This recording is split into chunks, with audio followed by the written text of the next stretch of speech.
So the topic is going to be suicide, mercy killing. We're going to go over the Masada story. We're going to go over halachic review of suicide. We're going to go biblical sources of suicide or suicidal ideations. We're going to go over talmudic stories of suicide and mercy killing. Then we'll go over a lot of interesting halachic excerpts regarding this. Approach to the ghost says Moshe, Rav Steinberg, Tzitz Eliezer, Rav Asher Weiss, Nishmas Abram, RCA guidelines. So let's, without further ado, so really, as the backdrop, I would like to focus on number one over here, Masada. The story is basically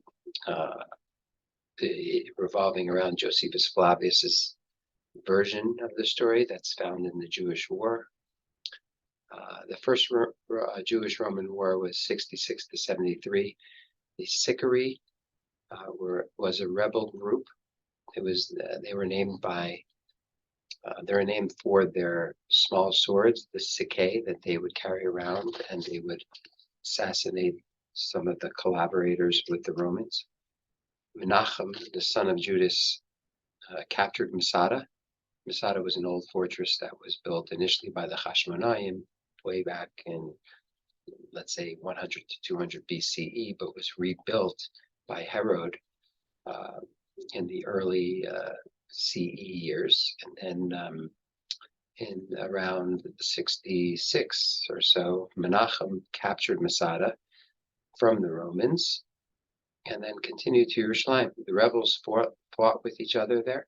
Menachem was killed, and Elazar ben Yair, who was one of the Sicarii, flees to Masada. So they were a rebel group in Jerusalem with other rebel groups.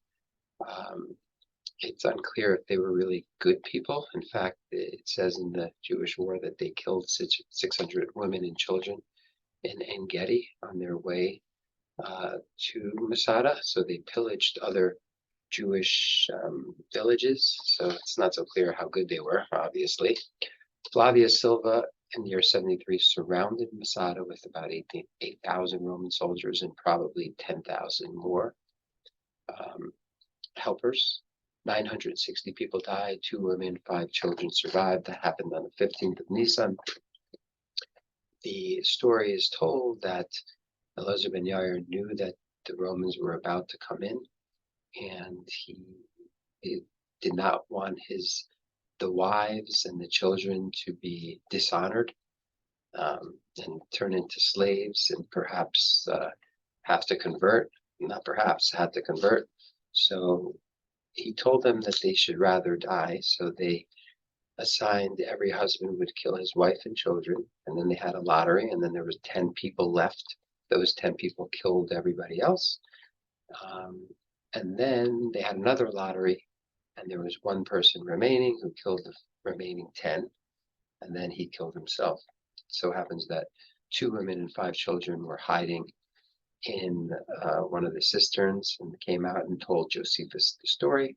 Look at number 4 over here in the Jewish War. It talks about how he said, "First, let us destroy with fire our property, for I know well the Romans will be grieved to lose at once our persons and our goods." But he wanted to give the provisions because he wanted to show that they weren't forced to do it because of food. They wanted to take their lives to make a point that they'd rather be dead than to be a part of the Roman Empire.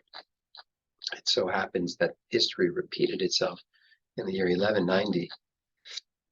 In the Crusades in England, there was a lot of anti-Semitism, and 150 Jewish women, children, and husbands were shacked up in this castle. It's called Clifford's Tower. And initially they were invited by the warden to escape a mob, but then the warden left and let the mob at the people. They were hiding out, and there was a student of the Rabbeinu Tam, apparently, who was there. His name is Rabbi Yom Tov, and he ended up telling everybody that they should rather die than to be persecuted by this mob. So he ended up killing his wife and children to start, and then everybody else followed. A tragic event so happens that in 1984 they found the bones um, that was purported to be the bones of these people, and they reinterred the bones. And the night after, actually the morning after they did this, the whole castle was hit by lightning. It was a very unusual story, but in any event, the whole point of this talk is, did they do the right thing? What is the precedent, or, is suicide something that's frowned upon, or is it something that's considered heroic?